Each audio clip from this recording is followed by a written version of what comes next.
Жоқ себепті. Еркін. Көп. Взвод птель.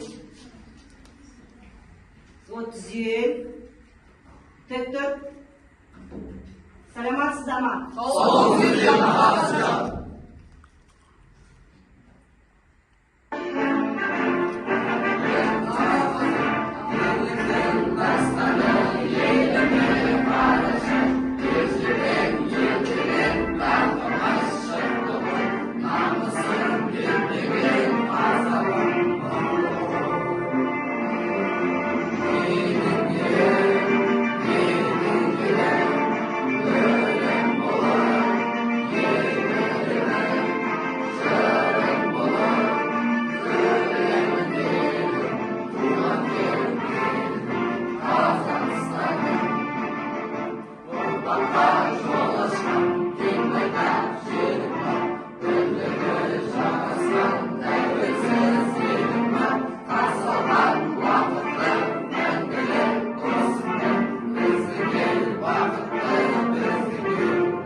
Терроризм және экстремизм.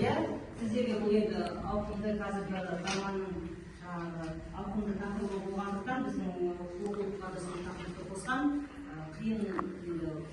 қиын тақырып дегенмен сіздерге жаңа тапсырмасына мен YouTube желісінен сіздерге жаңағы Қазақстанда қандай терактілер болды, соны қарап келіңіздер дедім. Солай тапсырма. Кім айтады, қандай тапсырма, қандай терактілер болды Қазақстанда? Жансая. Бірінші бөлімше Жансая. Ақтөбе қаласында Қайда жасалды?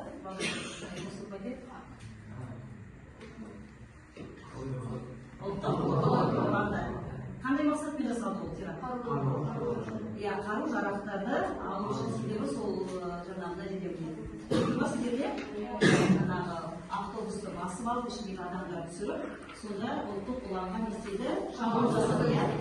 Жақсы ал. Тараз қаласында не болды? Тараз қаласында не болды? Кім айтады? Қару-жарақ қоймасын, сол үшін тәулікті кезекші қойылады. Себебі ол жерде не бар? Қару болғандықтан, тәулікті кезекші сол үшін арада сіздің неге түседі. Дұрыс отыра қойыңыздар. Рахмет. Тараз қаласында тапсырма. Кім?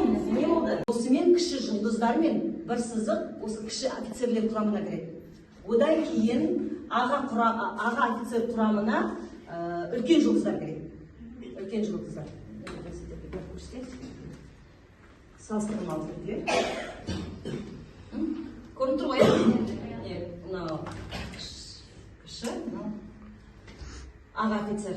Аға офицерді сызығы екеу болады. Сізде екі сызық, бір жұлдыз, бір құттай жұлдыз, ол майор болады. Екі сызық, екі жұлдыз, ол подполковник, және де екі сызық, үш жұлдыз, үлкен үш жұлдыз, полковник. Балдар, бізде осы шенде бір жұлдыз, бір сызық, бір жұлдыз, құттай жұлдыз болмайды. Сондықтан да мына жерден көрсетейін сізге.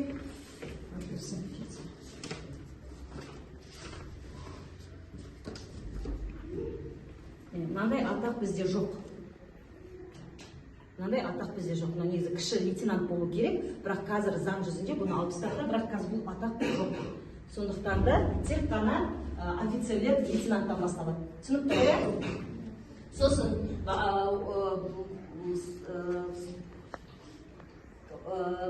екі сызық болған кезде құттай жұлдыз қойылмайды. Соның барлығы осы тәртіптік жағдайда көрсетілген. Егер сіздерде мысалы екі қатаң сөгіс, соларға бұйрық шығарады, өзінің жаңағы военный билет дейміз ғой, соған жазылады, не жасады. Бешінші жолшылықта базарда платить көмексіздің беріп көшіріп келіп тұрсыз. 2022 жылы 31 қазанда Каспий теңізінде сағат сағат кешкі 7:00-де Каспий теңізінде батып бара жатқан баланы құтқарғаны үшін Тапаев Бердібек алғыс хатпен грамотамен марапатталады.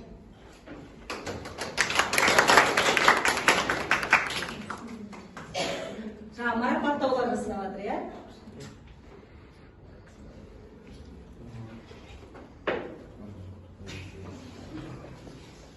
Мен Қазақстан Республикасына қызмет етемін. Иә, жалпы награданы алдына ұстап тұрып, айтады. Оны жаңа енді неде көрсете қояйын деп едім. Қалай айтады, мен өкінішке орай мына интернет желісі ұстамайды. Тағы? Болды ма? Осы я марапатталады. Тек марапаттауға ма? Жақсы, отырыңыздар. Жасалу керек еді, енді өкінішке орай болмағандықтан, мына жерге нелеріңізді жаза қойыңыз, сертификатыңызға жұп болып да, шектеулі мен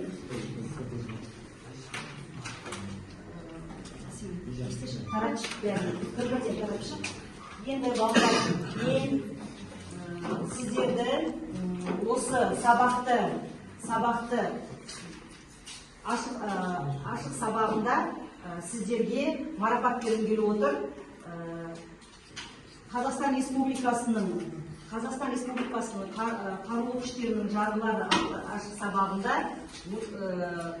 ерлік көрсеткені үшін Мыңжасарға баға бергім келіп отыр. Өте жақсы деген. Қосып қойыңыз ба? Оқу керек еді, Мыңжасқа.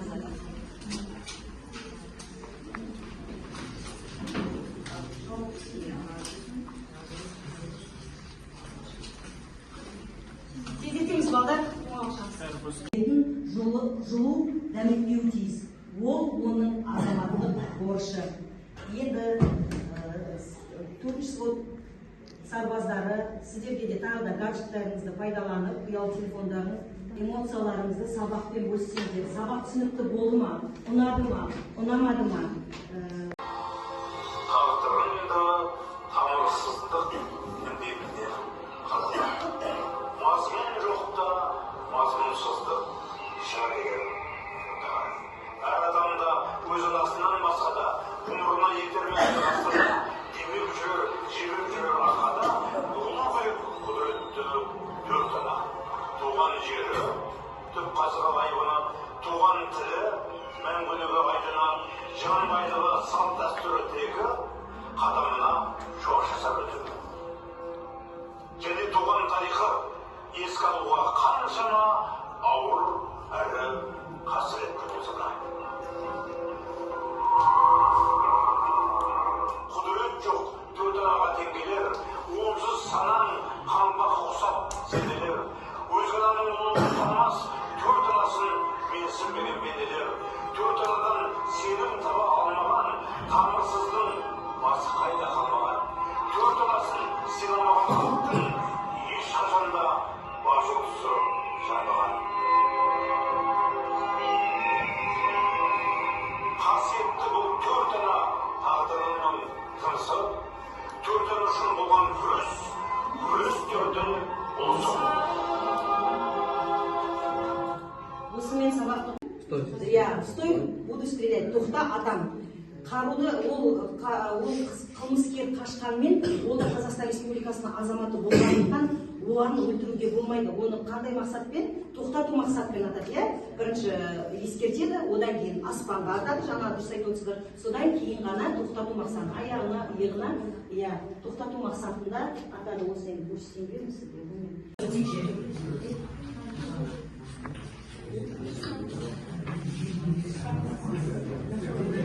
Тыңдаңыз.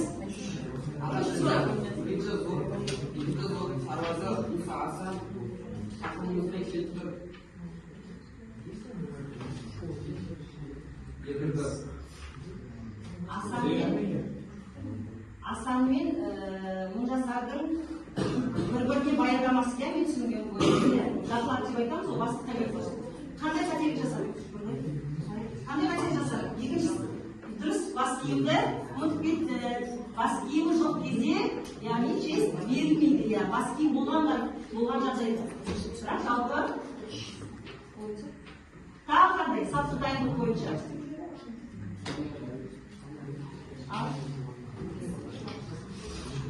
Денеге де көрсетесіздер, ол білесіздер де, денеге қатысқанда сол тапсырмалар орындалады.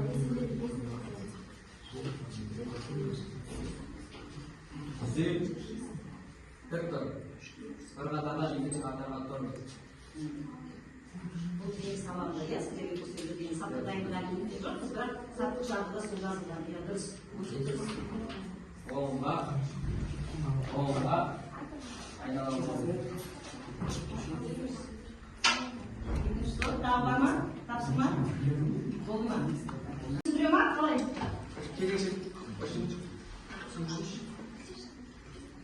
Лай, қанша сеніздер олар?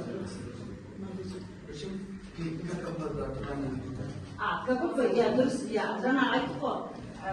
Ішкі қызмет жағдасында, егер біздің өзімізді осы казарма деп алатын болсақ, рота бөлімшесі деп алатын болсақ, онда 6 адам көрсетіледі, иә? Өзіміз айттық, иә. КПП да, сыртқы есік, темір есікте деп түсіндіріп жатыр сіздерге енді.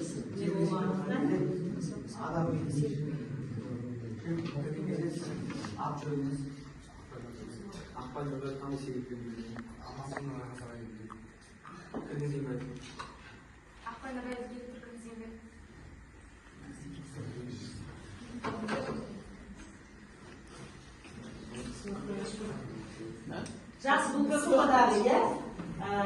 Тәуліктік кезекшіде. Әсемай, Жансая, тәуліктік кезекші не істейді? Иә, сосын тағы. Нені көрсеттім, суретте мана көрсеттім ғой. Қадамына жоқ жасап өтеді. Және туған тарихы еске алуға қаншама ауыр әрі қасіретті болса да. Құдірет жоқ төртанаға теңгелер, онсыз санан қалпақ ұқсап себелер. Өзгенің ұлы танымас төрт анасын менсінбеген бенделер. Төрт анадан сыйдың таба алмаған, тамырсыздың басы қайда қалмаған. Төрт анасын сыйламаған халықтың ешқашан да бас жұлдызы жанбаған. Қасиетті бұл төрт ана тағдырымның тынысы, төрт ана үшін болған күрес төртінің ұлысы. Осымен сабақты қорытындылай келе, не үшін Мұхтар Шахановтың төрт анасын алдым, себебі біздің төрт жарғыға байланысты Қазақстан Республикасының қарулы күштерінде де осы төрт жарғы әскеріне, сарбаздарына қымбат. Төрт жарғы әскери дайындықты, оқу тәртібінің үрдісін, тәртіптілікті, борыштық сезімді, ұйымшылдықты үйретеді. Сөздің соңында Мұхтар Шахановтың сөзімен аяқтағым келіп тұр. Отан біздің ең үлкен анамыз. Әркім отанын жазуға ұмытпаңыздар. Екінші сұрақ. Қай әскери атақ Қазақстан Республикасында жоқ? Сол жерде жазылып тұрған шығар. Лейтенант, кіші лейтенант, аға лейтенант, капитан деп тұр. Үшінші сұрақ. Жазалауларға не жатады? Алғыс хат, ескерту, сөгіс, шеңді көтеру, алғыс хат, қатаң сөгіс, шеңін айыру, ақшалай марапат, ерлік үшін төсбелгі, соңғысы ескерту, сөгіс, қатаң сөгіс. Төртінші сұрақ. Тәуліктік кезекшіге неше сарбаз кезекшіге түседі? Бесінші сұрақ. Әскери қызметшілер ұрыс даласында жүріп тұруы тәсілдерін және жаудан кенеттен шабуылының кезінде Қазақстан Республикасының қарулы күштерінің жарғыларын қай жарғы? Алтыншы сұрақ. Дербес әскери атақтарды көрсететін әскери киімдегі айырым белгісі. Жетінші сұрақ. Қол алысу кезінде кім бірінші қол созады? Сосын соңғы сұрақ. Бұйрық қандай тәртіппен беріледі? Аты жөндеріңізді жазуға ұмытпаңыздар.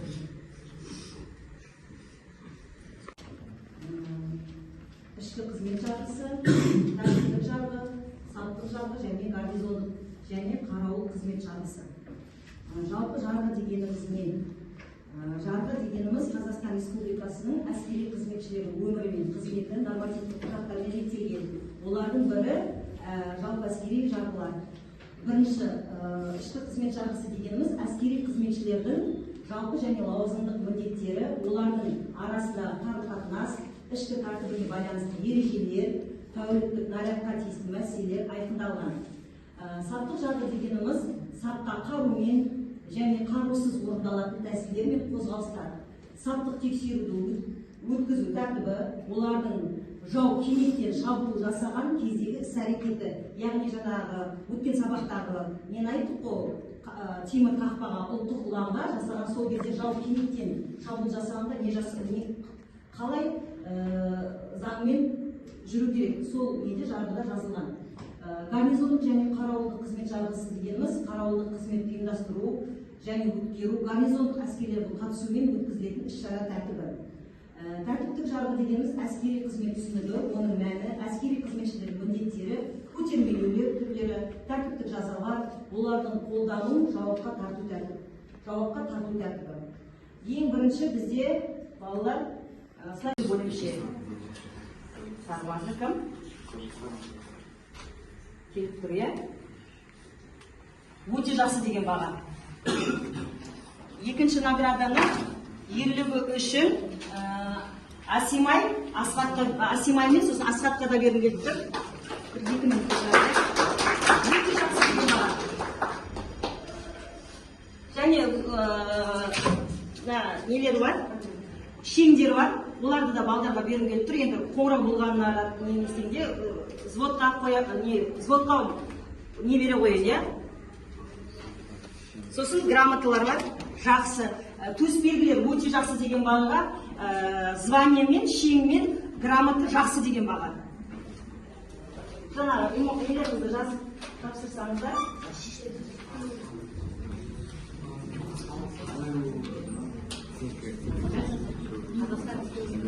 Қазақстан Республикасына қызмет етеді. Жазып бермейді.